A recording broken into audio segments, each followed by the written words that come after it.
Ako'y isang ama na nais takasan ang pinagmulan kong pamilya, dahil lamang sa sinabi ng aking 5 taong gulang na anak, Itay, maaari mo bang ipaasawa muli ang nanay? Naguguluhan akong tinanong siya kung bakit, ngunit sumagot siya, binigyan ako ng tungkulin ng isang sistema. Kung hindi mapapangasawa ni nanay si Tioyi, buburahin ako, wala akong magawa.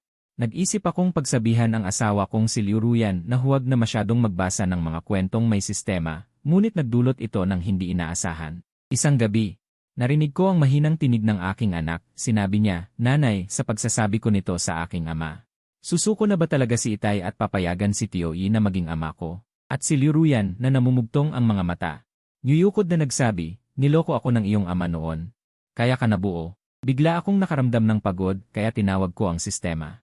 Sinabi ko, gusto ko nang umuwi. Muling nagising ang sistemang matagal nang natutulog. Nang marinig akong sabihin yon, nagulat siya, host. Naging matagumpay ang iyong mga nakaraang misyon sa pakikipag-ugnayan, maaari kang manatili sa mundong ito nang walang pag-aalala, mayroon kang magandang asawa at masunuring anak. Bakit mo piniling umuwi? Hindi ako sumagot habang nagpapatuloy ang usapan sa bakuran. Habang pinupunasan ang luha ni Liu Ruyan, sinabi ng anak ko, pinangako ko sa iyo at kay nanay, tiyak na gagawin ko ang misyon. Mapapatalsik ko si Itay, ang malaking halimaw, sa lalong madaling panahon, at magpapakasal si Tioyi kay nanay. Si Liu Ruyan ay mahinang tumawa at sinabi, sige, napagkasunduan na, lumalaki na ang ating anak. Alam niyang protektahan ang kanyang ina. Nalilito akong tiningnan ang buwan sa langit, at sinabi sa sistema. Dahil namimiss ko ang aking tahanan. Ang sistema ay hindi maintindihang nagsabi, hindi ba't ito na ang iyong tahanan? Nanginginig kong pinakita ang kasunduan sa diborsyo sa aking kamay, hindi na magtatagal. 1 linggo na ang nakalilipas. Ang aking anak na nasa kindergarten ay dinala pa uwi ng isang lalaki sa pamamagitan ng kotse. Ang taong iyon ay ang ama ng kaklase ng aking anak sa kindergarten, ang pangalan niya ay Ito Cheng. Siya ay hiwalay at binata. Siya ang nag-aalaga sa kanyang anak ng mag-isa. Ngunit hindi siya kailanman nawala sa mga aktibidad sa kindergarten. Siya ay kinikilalang mabuting ama. Inawakan ng aking anak ang kanyang kamay, matapang na itinaas ang kanyang ulo. Sinabi niya, Itay, gusto kong si Tioyi ang maging ama ko. Sa tingin ko noon ay mga walang muwang na salita lamang ng bata, dahil dati na siyang nagsabi na gusto niyang pakasalan si Ito Xiaoxian. Kaya't nakangiti ko siyang tinanong kung bakit, at malinaw niyang sinabi, dahil binigyan ako ng isang sistema ng pag-uugnayan. Sinabi sa akin ng sistema, kung hindi mapapangasawa ni nanay si Ito Cheng, buburahin ako ng sistema. Mamamatay ako at hindi mo na ako makikita. Naalala ko ang mga nakaraang araw ng aking anak. Madalas siyang nagsasabi na masakit ang kanyang ulo, pagkatapos ng pagbisita sa doktor, walang nakitang problema. Buong puso akong naniwala na ang sakit ng ulo ay parusa ng sistema sa kanya. Hindi napigilan ni Ito Cheng ang pagtawa. Bahagyan niyang hinaplos ang ulo ng aking anak at sinabi, Hay, hindi mo naman dapat sabihin yan. Alam kong gusto mo si Uncle, pero hindi mo naman dapat sabihin yan at pag-awayan ang iyong ama. Baka masaktan ka ng iyong ama pag nagalit siya. Narinig ito ng aking anak, bigla siyang nataranta, at agad siyang sumugod sa akin at sinuntok-suntok at sinipa. Huwag, ayoko sa iyo, hindi ikaw ang ama ko. Ang ama ko ay si Tioyi. Ikaw ay isang masamang tao. Gusto kong si Tioyi ang maging ama ko. Gusto kong magpakasal si nanay kay Tioyi. Ang mga suntok ng aking anak ay bumabagsak sa akin na parang ulan, ngunit ang aking mukha ay kupas na. Hanggang sa hilahin siya ng tagapamahala, ako ay nagsisisi pa rin, bakit napunta ang sistema sa aking anak. Siya ay bata pa, ano ang mangyayari sa kanya sa hinaharap? Maaari kong paniwalaan ang sinasabi ng aking anak. Dahil ako mismo ay naglakbay mula sa ibang mundo. Dati, kapag hindi ko sinusunod ang mga tagubili ng sistema, ang unang parusa ay ang pinsala sa ulo, at ang mga susunod na parusa ay mas magiging mahigpit. Nag-aalala ako at gustong makipag-usap sa aking asawa. Habang dumadaan sa hardin sa ilalim ng liwanag ng buwan, nakakita ako ng 2 pamilyar na figura. Nagtanong ang aking anak, Nanay. Sinabi ko kay Itay kahapon tulad ng itinuro mo sa akin, sa tingin mo maniniwala siya. Magdidiborsyo ba siya sa iyo? At papayagan si Tioyi na maging ama ko? Si Liu Ruyan ay namumugtong ang mga mata at sinabi, Niloko ako ng iyong ama noon, kaya ka nabuo. Sinabi niya, gawin mo ang itinuro ko sa iyo, sabihin mo kay Itay araw-araw na masakit ang ulo, masakit ang paa, masakit ang tiyan, para mas mabilis siya makaalis sa ating pamilya. Sa ilalim ng liwanag ng buwan, ang aking anak ay tumango ng may katiyakan. Sinabi niya, magaling, aalis na rin si Itay. Hindi ko siya gusto kahit kaunti. Nanigas ako sa kinatatayuan ko, parang tumutunog ang aking mga sentido. Nalilito ang aking tiyan. Bumalik ako sa kwarto at sinimulang balikan ang lahat ng nangyari sa nakaraang ilang taon. Matapos magtagumpay sa pagpupunyagi, nagkaroon ako ng sariling determinasyon at masikap na nagtrabaho araw-araw. Upang mas mabuti pang maalagaan ang bata, pinili ni Liu Ruyan na magbitiw sa trabaho at maging isang housewife. Aktibo siyang lumalahok sa mga parent-child activities na inorganisa ng kindergarten. Sumali rin siya sa Parent-Teacher Association ng klase ng kanyang anak. Noong panahong iyon siguro niya nakilala si Eteng Cheng. Nagkaroon sila ng malapit na ugnayan at pagkatapos noon, nahilig siya sa fitness. Sinasabi niya na bumuo siya ng mga workout buddies, kasama ang ilang magulang at madalas silang lumalabas para tumakbo sa gabi.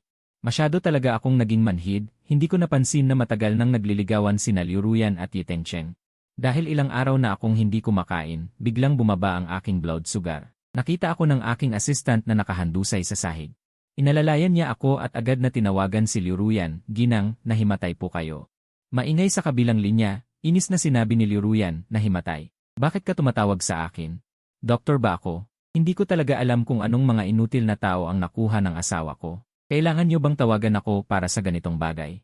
Hindi mo kaya itong ayusin? May gagawin pa ako, may parent-child activity ngayon sa kindergarten. Kailangan ko pang samahan si Manman. Ano itong pinag-uusapan? Ibaba ko na muna ang tawag." Kumain ako ng kaunti. Nang medyo bumuti na ang aking pakiramdam, may naisip ako kaya binuksan ko ang WeChat ng guro ng kindergarten ni Manman. Nagtanong ako, "Magandang araw, maaari po bang magtanong? Mayroon po bang parent-child activity ang kindergarten ngayon?" Mabilis na sumagot ang kabilang linya, "Meron po. Pero ang inyong ginang ay nag-file na ng leave ngayong araw, hindi po ba alam ni MJ?" Nagulat ako at muling nagtanong, "Sino pa ang nag-file ng leave?" Sumagot ang kabilang linya, "Walang si Xiaoqian." Mukhang masama ang pakiramdam ng kanyang ama, kaya siya ay naospital. Agad kong naintindihan. Ano ang ingay na narinig ko sa telepono kanina? Ito ang mga tunog ng makina mula sa kwarto ng ospital, ang aking asawa. Sa kasalukuyan, kasama niyang nagbabantay si Eteng Cheng sa ospital. Nang gabing iyon, umuwi sina Liu Ruyan at ang kanilang anak ng hating gabi. Pagkapasok sa bahay, umiiyak ang aking anak sa harap ko at sumisigaw, "Masakit ang ulo ko." Bumagsak din siya sa loob ng bahay, "Nanay, ang sakit ng ulo ko. Masakit din ang tiyan ko, hindi ko ba matatapos ang misyon at mamamatay ako?" "Ugh! Ayoko pang mamatay, tulungan mo ako, nanay." Inabot ni Liu Ruyan ang bata sa nani. At lumingon sa akin, "Jiboda, gusto kong makipag-usap sa iyo." Ang pinag-uusapan ay walang iba kundi ang kanilang anak. Sabi niya gusto niyang makipag-divorce muna sa akin, at pansamantala munang makipag-asawa kay Eteng Cheng. Nagtanong pa siya sa akin dahil gusto niyang umalis ako ng walang dala dahil nasa akin ang pera ng pamilya. Sanay siya sa buhay bilang mayaman na may bahay, paano niya ito matitiis na mamumuhay ng mahirap kasama si Eteng Cheng? Nagsisinungaling pa rin siya sa akin, sabi niya, "Asawa ko. Gusto ko lang ng seguridad. Kapag natapos na ng ating anak ang misyon tulad mo, magkakabalikan tayo." Nang makita niyang tahimik ako, inis niyang sinabi, "Tingnan mo ang iyong konsensya. Sa dami ng taon na ito, gaano na karami ang naibigay ko sa pamilyang ito. Isinakripisyo ko ang sarili kong buhay. Nag-resign ako para maging housewife, ipinusta ko ang aking kinabukasan sa iyo, pero nag-aalala rin ako. Wala rin akong seguridad. Ang hiling ko lang na umalis ka ng walang dala ngayon ay subukin ka lamang.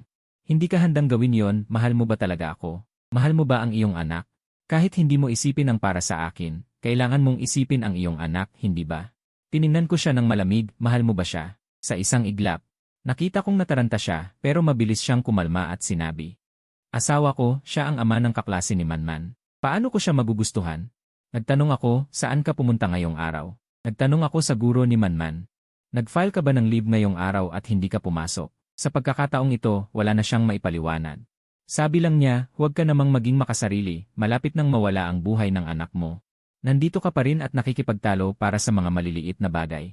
Jiboda, labis akong nadismaya sa'yo." Pagkatapos niyang sabihin yon, iniwan niya ang divorce contract at galit na sinabi, "Jiboda, huwag mong isipin na madali akong paglaruan. Si Manman ay bahagi ng aking laman. Para sa bata, hindi ako magdadalawang isip na makipag-away sa iyo sa korte." Tiningnan ko ang kanyang likod. Sa unang pagkakataon, naramdaman kong napaka-stranger niya. Pumunta ako sa mundong ito 20 taon na ang nakalipas. Sa loob ng 20 taon na ito, nag-deliver ako ng pagkain, nanirahan sa basement, at nakita ko ang buwan ng maraming beses -3 ng madaling araw. Masipag akong nagtrabaho, at ang lahat ng aking kinita ay ibinigay ko kay Liu Ruyan. Nag-aral siya, at sa wakas, nakatapos siya ng kanyang master's degree at bumalik. At ang aking negosyo ay nagkaroon din ng kaunting tagumpay. Pagkatapos, walang pag-aalinlangan siyang pinakasalan ako. Noong araw ng aming kasal, inamin ko sa kanya ang aking lihim. Sabi ko, Ruyan, sa totoo lang, ang mundong ito ay isang nobela at ako ay nag-transmigrate dito. Ang aking misyon ay ayusin ang iyong kwento upang hindi ka lumihis sa pangunahing landas. Tapusin ang buhay na ito. Nabigla siya at tinanong kung tapos na ang aking misyon. Niyakap ko siya at sinabi, may isang huling bagay. May anak tayo. Tanong niya kung tapos na ang misyon. Hindi mo na ako iiwan muli. Noong panahong iyon, may liwanag din sa aking mga mata. Sumagot ako, hindi na kailanman. Sinabi niyang mahal niya ako. Ayaw niyang burahin ako ng system, mawala sa kanyang mundo ng tuluyan. Hindi nagtagal matapos ang kasal. Nagkaroon kami ng anak, babae. Ang ngiti niya ay halos kamukha niya. Sa pagbabalik tanaw, napatawa na lang ako sa aking sarili. Masyado kong inakala ang aking kakayahan. Akala ko napainit ko ang puso ng isang si paper person. Hindi ako nakatulog magdamag. Naintindihan ko na ang lahat. Ginigising ko na ang matagal nang natutulog na system. Kumusta, system? Gusto ko nang umuwi. Ang electronic voice sa aking isipan ay muling umalingaw-ngaw. Una, na-detect ang kahilingan ng host. Kung pipiliing umalis sa mundo ng nobela at bumalik sa totoong mundo, ang orihinal na karakter sa nobela ay agad na mabubura. Nais mo bang kumpirmahin ng host? Nag-alinlangan ako. Bumaba ako sa hagdan at nagtungo sa labas ng silid ng aking anak. Natagpuan ko siyang kausap si Ito Cheng sa video call. Sabi niya, Uncle Cheng, huwag kang mag-alala. Papalisin ko na ang tatay ko mamaya. Si Ito Cheng ay nasa kabilang dulo ng screen, tumatawa ng may pagmamalaki. Sabi niya, ang galing talaga ni Manman, sumagot si Manman, opo. Gusto kong protektahan si Mama, palayasin ang masamang tao. Ang tatay ang masamang tao. Sabi ni Ito Cheng, kahit papaano, siya ang tatay mo. Magagalit si Mama mo kapag narinig niya yon. Sumagot si Manman, ayaw din ni Mama sa tatay. Sabi ni Mama, matagal na niyang hindi gusto yon. Mapurol at walang romansa, hindi kasing ganda ni Uncle Cheng. Mas lalong natuwa si Ito Cheng sa sinabi ni Manman at tumawa ito. Tiningnan niya ako mula sa screen habang nakatayo ako sa likod ng pinto. Ngumiti ito na parang nang-aasar, na parabang sinasabing, natalo ka. Hindi ko siya pinansin. Dumaan ako sa sala at nakatingin si Liu Ruyan sa kanyang cellphone. Mukha siyang hindi maganda ang pakiramdam. Nang makita niyang papalapit ako, hindi niya mapigilang batukan ako at sinabi ng may pagkainis. Pumirma ka na ba sa kontrata? May bago siyang kwintas ngayon. Ang palawit ng kwintas ay kapareho ng nasa post ni Ito Cheng sa kanyang social media. Ibinigay ko sa kanya ang kasunduan. Nakapirma na. Pero walang kasamang anumang ari-arian. Hindi ako pumapayag. Kasabay nito, sumagot ako sa system sa aking isipan. Nagdesisyon na ako. Pakisabihan mo akong puksain na agad ako. Bumagsak ako bigla sa harap ni Liu Ruyan, kahit hindi pa gaanong nakalapag ang kasunduan sa mesa. Sa pagtama ng kamay ko, nagkalat ang mga papel na parang mga mumo ng niebe sa buong silid. Parang mga kasalanan niya hindi matatago. Ang nanloko ng taong nagmamahal ay dapat makatikim ng 1,000 karayom. Ang pusong nangangalunya ay makakakain din ng isdang may sakit. Ang isa ay nangangalunya, ang isa ay may sakit. Bagay na bagay. Binago ko ang kasunduan at kumuha ng proxy lawyer. Bukod sa hawak niya, wala na siyang makukuhang iba. Kasabay nito, nagsumite ako ng ebidensya ng pangangalunya ni Liu Ruyan. Pagkamatay ko, ilalabas ang mga ebidensyang iyon. Pwedeng sabihin niyang mali ang totoo, pero sa kindergarten iyong mga nakakalat na surveillance camera ay hindi magsisinungaling. Bago nila masira ang mga ebidensya, nauna na ako sa kanila at kinuha ang lahat ng surveillance. At bigyan mo ako ng 5 milyong deposito. Ayusin muna natin ang kasal. Hindi mo magagawa iyon dito, di ba? Pagkasabi niya niyan, biglang nagdilim ang paningin ko. Bumagsak ako sa sahig. Malakas ang bagsak ko at tumama ng malakas ang ulo ko sa sahig. Ngunit bahagya lamang akong tiningnan ni Liu Ruyan bago ito tumingin muli at pagkatapos ay naningkit ang kanyang mga mata. At sinabi, gusto mo na naman bang magpanggap na patay para lituhin ako? Sino ang makikinig sa'yo? Jiboda, hindi ka na ba lalaki? Hindi na ako dalagita na 17 taong gulang. Hindi na gumagana iyang mga banat mo sa akin, sabi niya nang hindi nasisiyahan. Nagtiis ako ng hirap kasama ka ng maraming taon. Hindi ba't higit pa sa 5 milyon ang kabayaran ng aking kabataan? Maaari ba tayong maghiwalay ng mapayapa? Hindi ako sumagot. Napaigting ang kanyang kilay at muling naningkit ang kanyang mga mata sa akin. Mukhang nagkaroon ka ng mababang asukal sa dugo. Palagi ka namang ganyan. Kapag abala ka, hindi ka na kumakain o umiinom. Sino ang mag-aalala sa'yo? Kung gusto mong mamatay, sige. Kinuha niya ang cellphone niya at tumawag, Nanay Zhang, nagkasakit na naman si Jiboda. Ipatawag na ang family doctor. Naghintay siya ng 1 segundo. At nagpatuloy sa tingin ko, isama mo na rin si Manman. Nag-order ako ng magkapares na damit para sa mag-ina. Susubukan natin sa hapon, sabi niya at umismid. Ang mga sulok ng bibig niya ay nakababa na may kasamang pagkayamot. Sa totoo lang dati, akala ko mahigpit siya pero mabait ang puso na sinasabi niya ang mga salitang nakakasakit dahil nag-aalala siya sa akin. Pero, noong nagkasakit siya at kailangan niya ng aking pangangalaga, kailan ko ba siya pinagalitan ng ganyan? Huwag mo nang sabihin na pinagalitan ko siya. Kahit kaunti lang ang hindi niya nagustuhan, nagagalit siya sa akin. Binaba ni Liruyan ang cellphone. At tumingin muli sa akin. Ang suot ko ay isang kamiseta na wala pang 30 yuan. Iyon ang regalo ni Liruyan sa akin noon, nasuot ko noong nagsumikap ako para kitain ang unang yaman ko. Kaya, kahit na naging mayaman ako, ang madalas kong suot. At ang pinakagusto ko pa rin ay ito. Hindi ako masyadong mapili para sa sarili ko. Pero para sa kanya, hindi ko naman siya minamaliit. Mga alahas na nagkakahalaga ng 10,000 yuan. Damit, bag, basta gusto niya. Hindi ko kinukurap ang aking mga mata. Ngunit hanggang ngayon, habang ang kaluluwa ko ay lumulutang sa ere, nakita ko na sa wakas, may mga taong nagsasabi ng mga bagay na ito ng napakaganda. Sinasabing hindi mahalaga kung hindi maganda ang pananamit ng lalaki, basta mapapanatili niyang maganda at kaakit-akit ang kanyang babae. Ngunit sa totoo lang, ito ay isang tao na nasanay na isakripisyo ang sarili niya, at ang isa pa ay nasanay na maluwag ang loob. Yumuko ako at tiningnan ang aking sarili na nakahandusay sa sahig. Noong nahulog ako kanina, ang kamiseta ay napunit ng paa ng mesa. Isang aksidenteng punit mula sa likod hanggang sa manggas. Talagang kawawa. Nang makita ni Liruyan na nag-iisa akong nakahandusay sa sahig, marahil dahil naawa siya sa akin, o marahil ay mayroon pa siyang kaunting pagmamahal para sa akin. Lumuhod siya para tulungan akong tumayo. Ngunit pagkasentido niya sa aking katawan, natigilan siya. Una, na-detect ng sistema ang pagkamatay ng tauhan sa mundo ng protagonista, at ang iyong kaluluwa ay hindi maaaring lumayo sa katawan ng matagal. Magaling ka na, oras na para umalis. Ang huling eksena ay si Liruyan na yakap ang aking bangkay, sumisigaw. Si Manman, na tinawag niya, ay itinapon sa akin ang manikang ibinigay ko sa kanya. Nakita niyang nakahandusay ako sa sahig, at masaya siyang nakatayo sa tabi ko. Magaling! Napaslang ko na ang ama kong masamang tao. Pwede nang maging bagong tatay ko si uncle ito. Kapag ang pag-ibig ay mas malaki pa kaysa sa pagkawala ng pag-asa, wala ng damdamin, hindi ba, sabi ko sa sistema. Tara na. Dala ng aksidente sa sasakyan ako napunta sa librong ito. Sabi ng sistema, basta gawin ko ang mga gawain ayon sa mga tagubilin.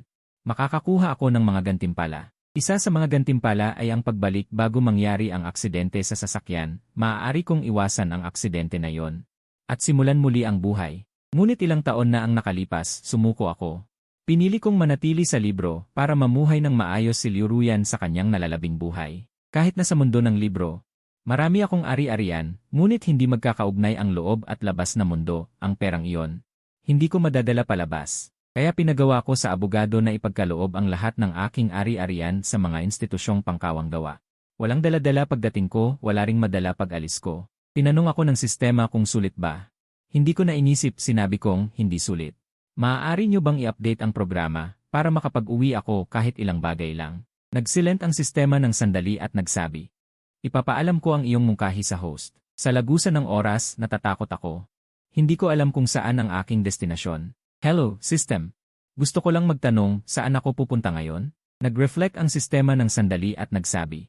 Host, matagumpay ang iyong misyon ng panliligaw, ngunit ikaw mismo ang tumanggi sa gantimpala. Babalik ka sa oras kung kailan nangyari ang aksidente sa sasakyan, at muli mong mararanasan ang sakit na dulot ng aksidente. Mabuhay man o mamatay.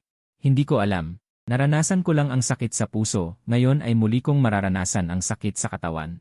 Mas mabuti pang mamatay na lang. Naramdaman ng sistema ang aking mababang pagnanais na mabuhay, at ito ay nagsalita ng nag-aatubili. Kung gayon ganito, dahil ang host ay nakakumpleto ng 200% ng nakaraang gawain, ang sistema ay nag-apply ng isang benepisyo para sa host. Basta't magbigay ka ng 5-star review sa sistemang ito pagkalabas mo, bibigyan ka ng sistema ng proteksyon. Ang sasakyang iyon ay dadaan sa iyo, at ang host ay hindi masasaktan. Ganun pala. Bakit hindi mo sinabi ng mas maaga? Tumango ako ng paulit-ulit, sabi ko. Nangako ako sa iyo. Sa ganitong paraan, nakabalik na ako sa totoong mundo. Habang dumadaan ang truck sa tabi ko, parang nananaginip ako hanggang sa marinig ko ang boses ng system na paulit-ulit. Sa aking isipan, mag-like host, tandaan ang 5-star review. 5 stars, 5 stars, saka ko napagtanto. Na hindi ito panaginip, nakabalik ako sa dating inuupahan kong bahay, at nakita ko ang computer na hindi pa sarado sa mesa. Sa screen ng computer ay ang manuscript na kakasubmit ko lang sa email ng editor, Isang manuscript na hindi ko alam kung buhay pa. At isang buhay na hindi ko alam ang kinabukasan. Sa labas ng bintana, ang usok mula sa kusina ay malakas at maliwanag ang araw. Doon ko napagtanto na nakabalik na talaga ako. Kailangan kong iwanan ang nakaraan. At simulan ang bagong buhay. Walang halaga ang kayamanan para sa akin kung babalik ako sa pagkakataong ito. Tila nabili ko ang pagbabalik ko sa pamamagitan ng kayamanan. Bahala na sa tingin ko. Ito marahil ang tunay na kahulugan ng muling pagsilang. Kaya nag-apply ako ng mahabang leave sa editor, nag-urong ng bahay. At lumayo sa ingay, pumunta sa isang baryo sa bundok kung saan. Sinimulan ko muli ang aking buhay. Maraming naiwang mga bata sa bundok, ang kanilang edad ay malapit sa edad ni Manman. Hindi sila ipinanganak na may gintong kutsara, ang kasama nila ay mga putikan, tuyong balon, at mga aso at pusa sa bakuran.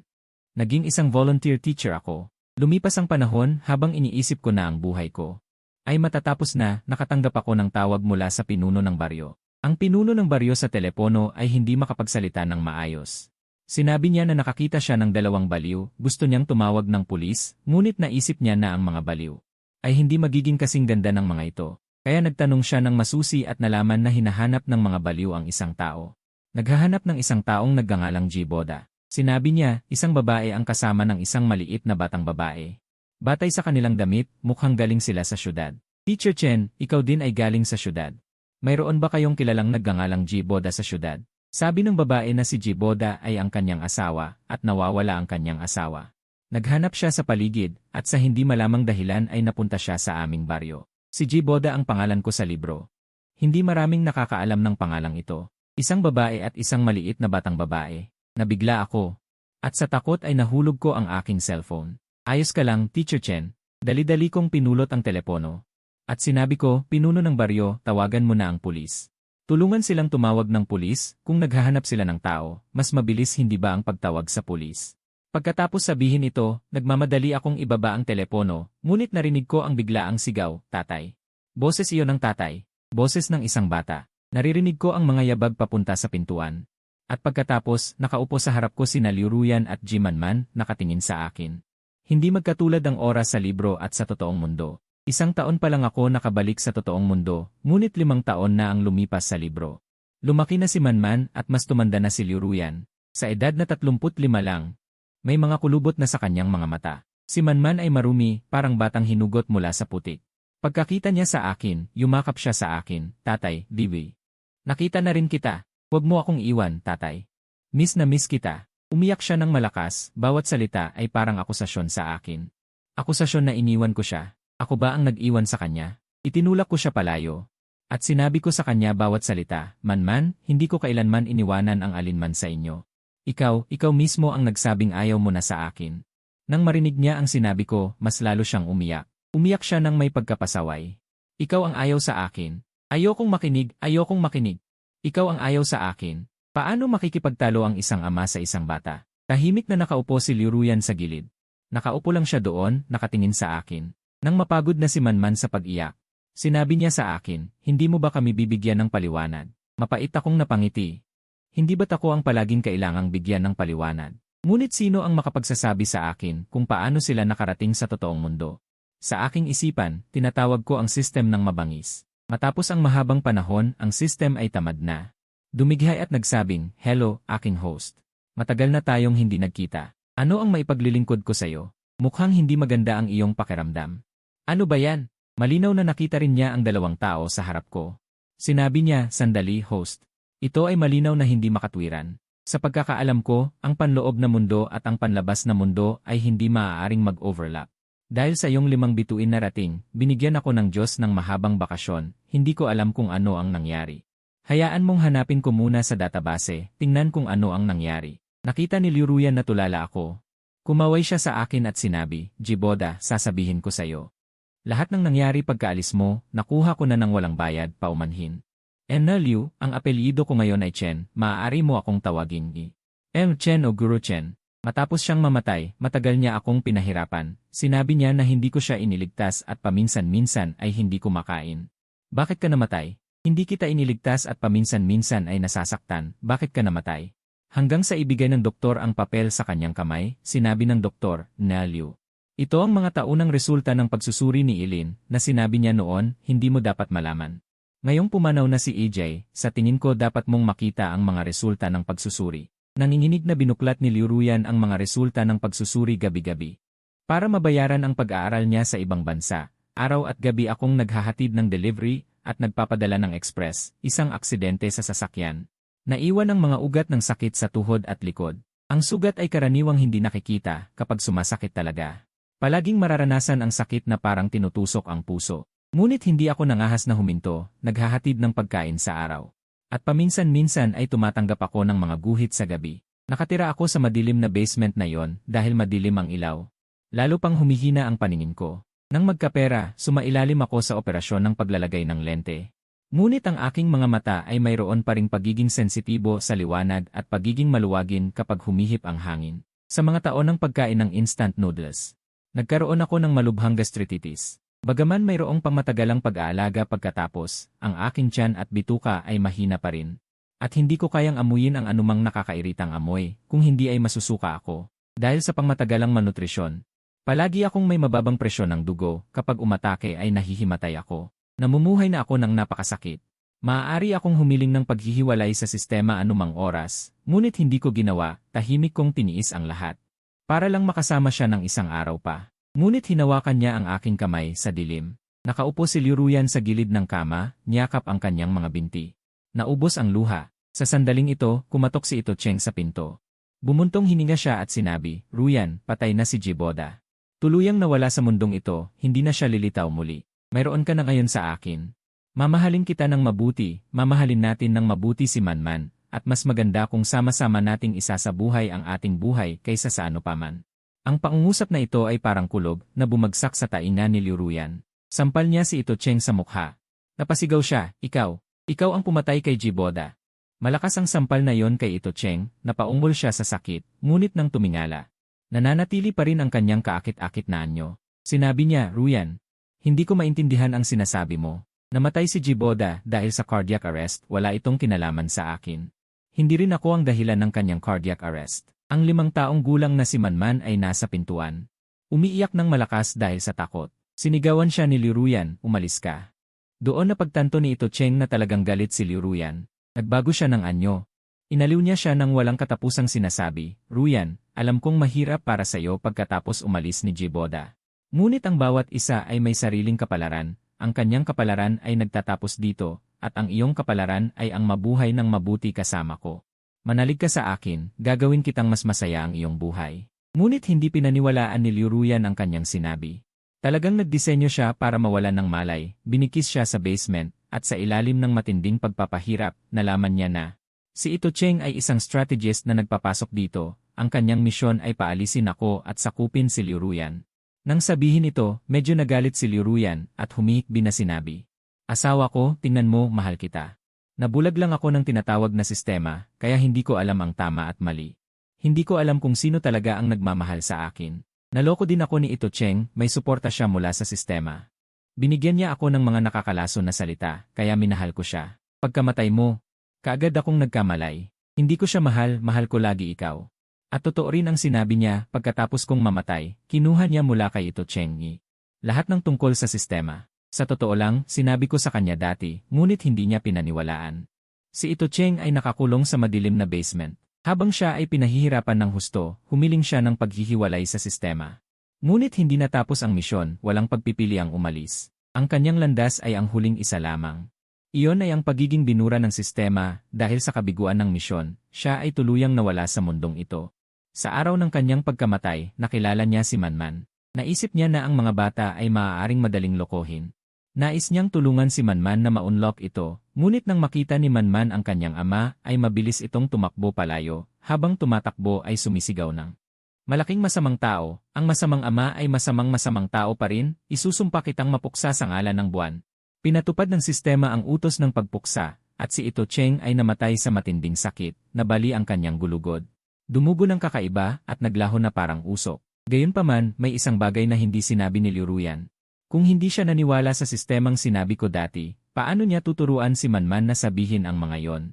Upang pilitin akong makipagdiborsyo sa pamamagitan ng pagkakabigkis sa sistema. Tulad ng isang alagang hayop na nawala at nahanap muli, hindi kailanman magtatanong sa kanyang amo Kung bakit ito pumasok sa pet shop noong araw na yon, ang sagot sa ilang mga katanungan ay malinaw na sa isip ng lahat. Hanggang sa bandang huli, isang institusyong pangagham at pananaliksik ang nag-anunsyo na nakagawa sila ng isang time machine. Bagaman inaakala ng lahat na ito ay isang panloloko, ibinuhos pa rin ni Liu Ruyan ang lahat ng kanyang ipon. Upang lamang makuha ang pagkakataong makatawid, ipinasok niya ang iyan ni Manman sa makina upang matukoy ang aking lokasyon. Sinabi ng mga tauhan sa eksperimento, "Ina Liu, sigurado ka na ba?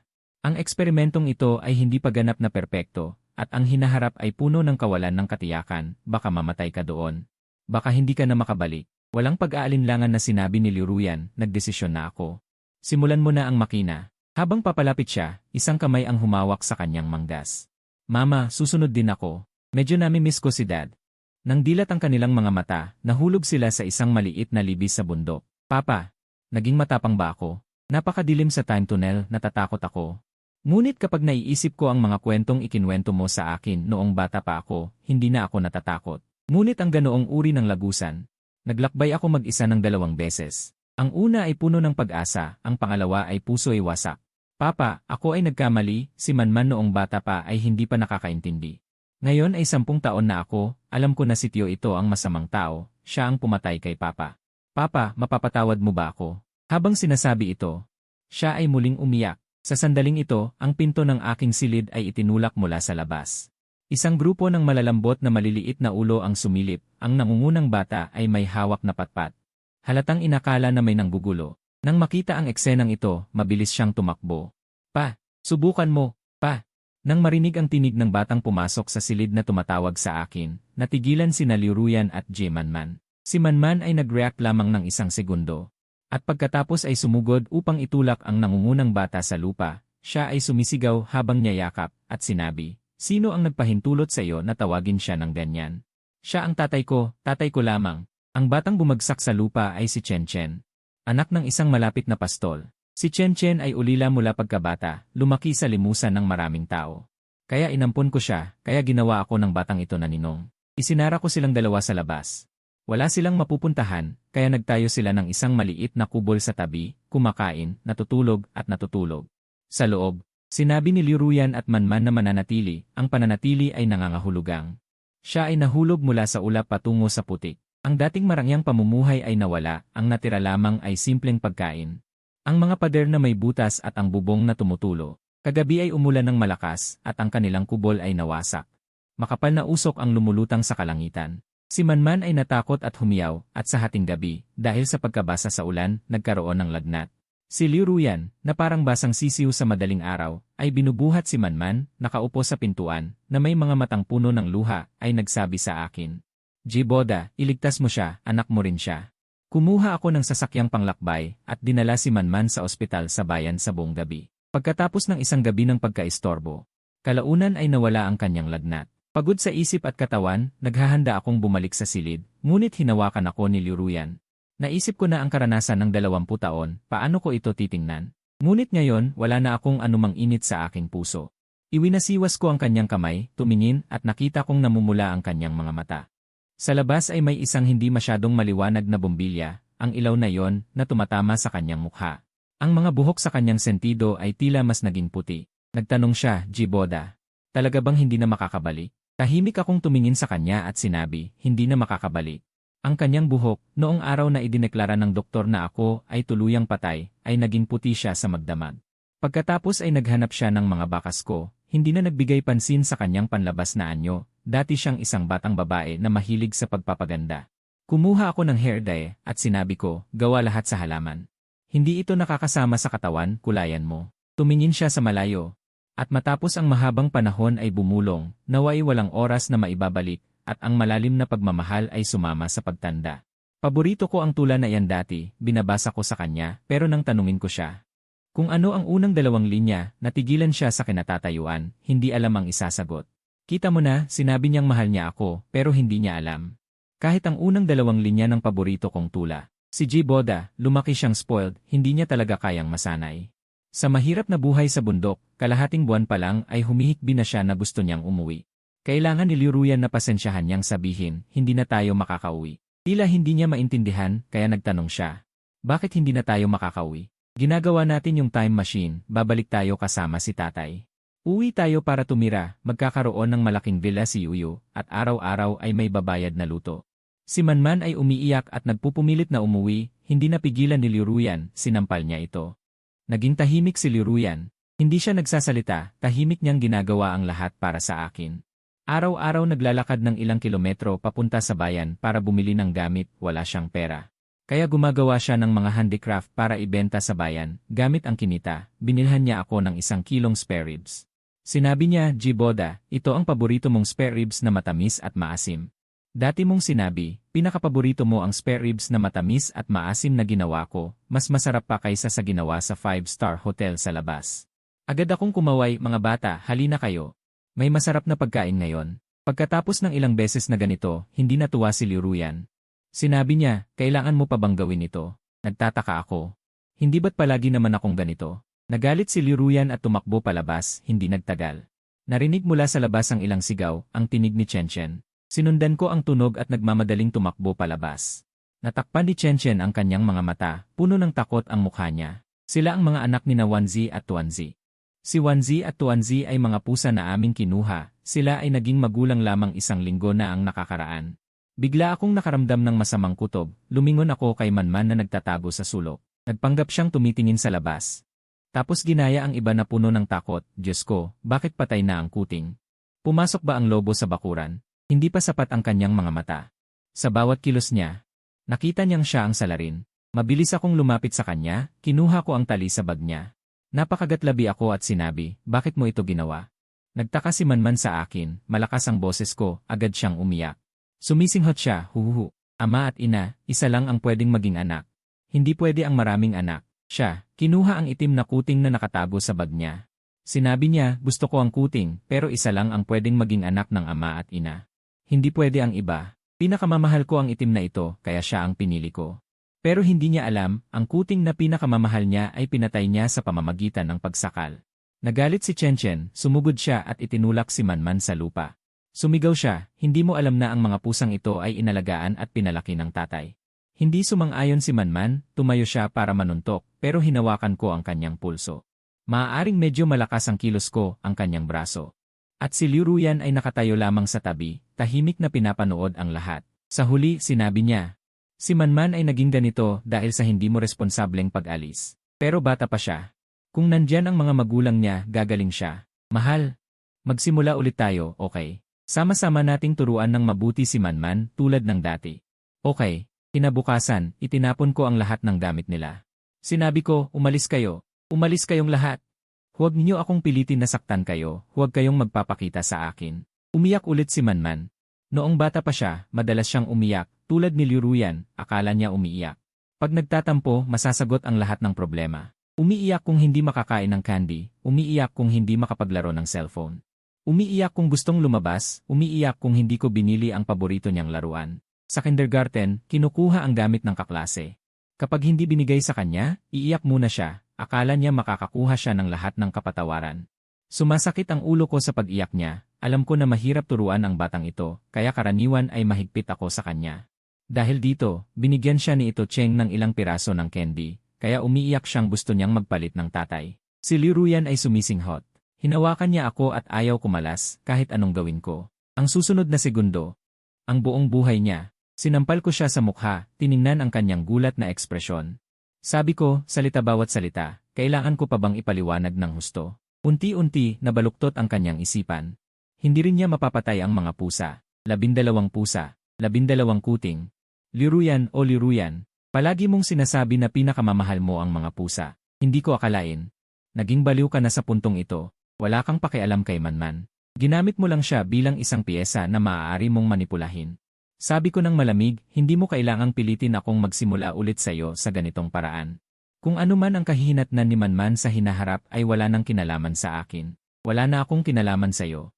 Ganoon din sa kanya. Naiintindihan mo ba? Si Liruyan ay isang makasariling tao.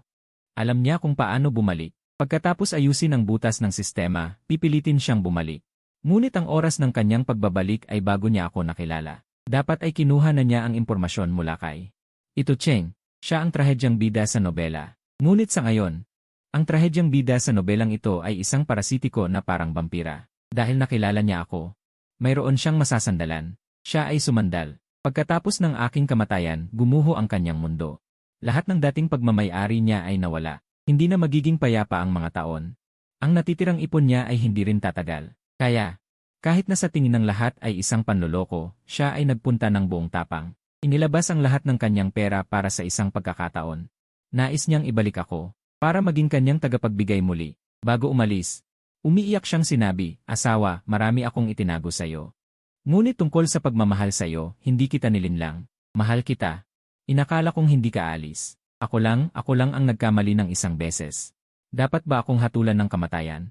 Nanlamig akong tumawa. Tama na. Ang huling pagmamahal ay mas masahol pa sa aso. Mahal mo lang ang sarili mo. Bumalik sa dati ang aking buhay. Inilibing ko ang mga kuting sa bundok, sa isang magandang lugar. Dito madalas gustong humiga ni Tuanzi na nakatihaya para pahiran ang kanyang tiyan. Dilaan niya ang aking mga daliri. Titignan ako na parang tinitignan niya ang kanyang universo. Nananatili pa rin ako sa maliit na nayon. Dahil maaga kong sinabi sa kanya ang ulat, sinabi ng sistema na maaari akong humingi ng misteryosong regalo mula sa pangunahing sistema ng Diyos. Naisip ko agad kung gayon hayaan mo si Tuanzi. Ang aking anak at ang kanilang mga anak ay mabubuhay. Nagka-stock ang sistema. Mayroon pa palang 500 milyong premyo. Tumatawa ako na halos. Sa susunod na segundo, 2 masayang pusa ang tumatakbo mula sa malayo. Kasunod niya ay isang grupo ng mga kuting na malalaki ang mga tatay. Bumalik si Liruyan bago niya ako nakilala. Siyempre, sa puntong ito wala na rin si Manman. Noong nakilala ko siya, ito ang kanyang ika-negatibo 1-0 kaarawan. Tulad ng bida sa nobelang ni Wen, ang ama ay lasing. Ang ina ay sugarol. Ang gutom na lola, ang kanyang wasak na sarili. Noon, nag-iisa siyang nakaupo sa tabi ng malalim na balon sa bakuran. Dahil lang sa kaarawan. Gusto niyang bumili ng isang maliit na cake na kasing laki ng palad. Pinalo siya ng kanyang lasing na ama at naitapon palabas.